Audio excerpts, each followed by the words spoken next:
Israel doing everything they can with Trump to suppress UN list of companies operating in West Bank settlements.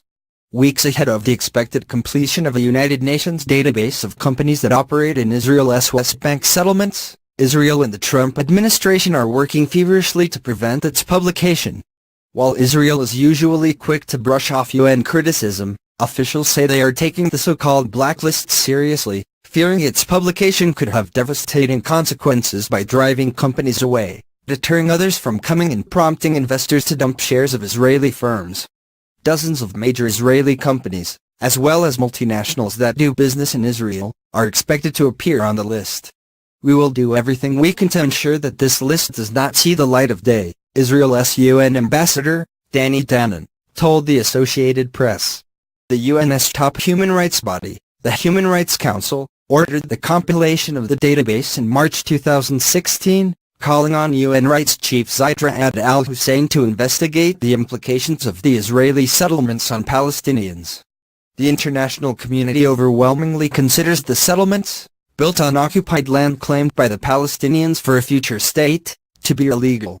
Israel rejects such claims, citing the land's strategic and religious significance, and says the matter should be resolved in negotiations. Israeli officials say that about 100 local companies that operate in the West Bank and East Jerusalem have received warning letters that they will be on the list. In addition, some 50 international companies, mostly American and European, also have been warned.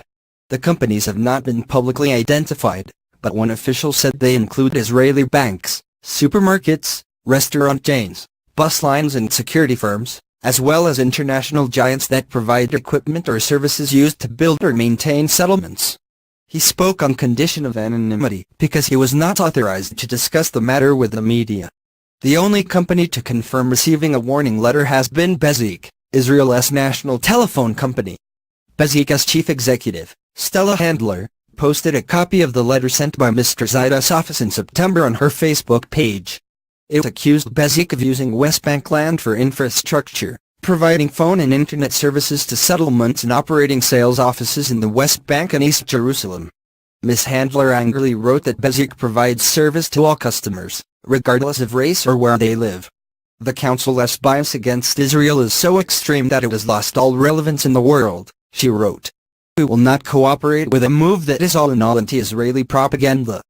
But hours later, Ms. Handler removed the post, saying she had done so at the request of the government.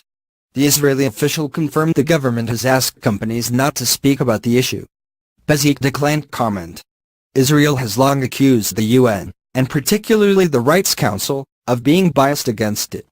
Israel is the only country that faces an examination of its rights record at each of the Council's 3 sessions each year. Some 70 resolutions, or about a quarter of the Council's country-specific resolutions, have been aimed at Israel. That is nearly triple the number for the second-place country, Syria, where hundreds of thousands have been killed in a devastating 6-year civil war.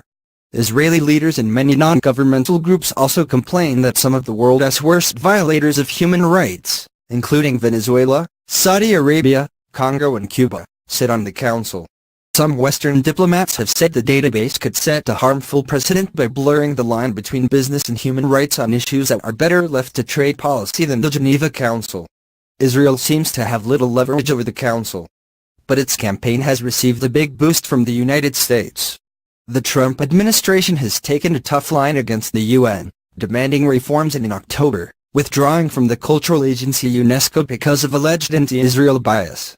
In a speech to the council last June, U.S. Ambassador Nikki Haley railed against its makeup and demanded that Israel be removed as a permanent fixture on its agenda. She also hinted that the U.S. could quit the council. The upcoming release of the database could test that commitment. It has triggered a quiet, but high-stakes effort by Israel and the U.S. to try to block its release. We just view that type of blacklist as counterproductive, State Department spokeswoman Heather Nauert said recently. Mr. Danon, the Israeli ambassador, accused the council of unfairly targeting Israel at a time of conflict throughout the world, saying it amounted to a blacklist of Jewish companies and those who do business with the Jewish state. He also said it would turn the Rights Council into the world's biggest promoter of BDS, an acronym for the Boycott, Divestment and Sanctions Movement, a grassroots international boycott movement against Israel. Most of the companies linked to the blacklist are frequent targets of the BDS movement. What kind of message will this send? Mr. Danon said. But Nabi Shath, a senior Palestinian official, said the list is an important step moving from verbal condemnation to practical action against the settlements. He expressed hope that it would lead companies to stop doing business with the settlements and even lead to sanctions against those that continue. The original resolution calling for the list stipulates only that the Council's High Commissioner is requested to transmit the data therein in the form of a report to the Council. To that end, Israel and its allies have been encouraging the Council to leave the list out and submit only a basic, broad strokes report that don't name names, according to several UN diplomats familiar with the discussions. The diplomats were not authorized to comment publicly and demanded anonymity. The pressure campaign has shown some signs of success. After an earlier delay, Mr. Zaida's office said the release of the report has been pushed back again, from December to early next year.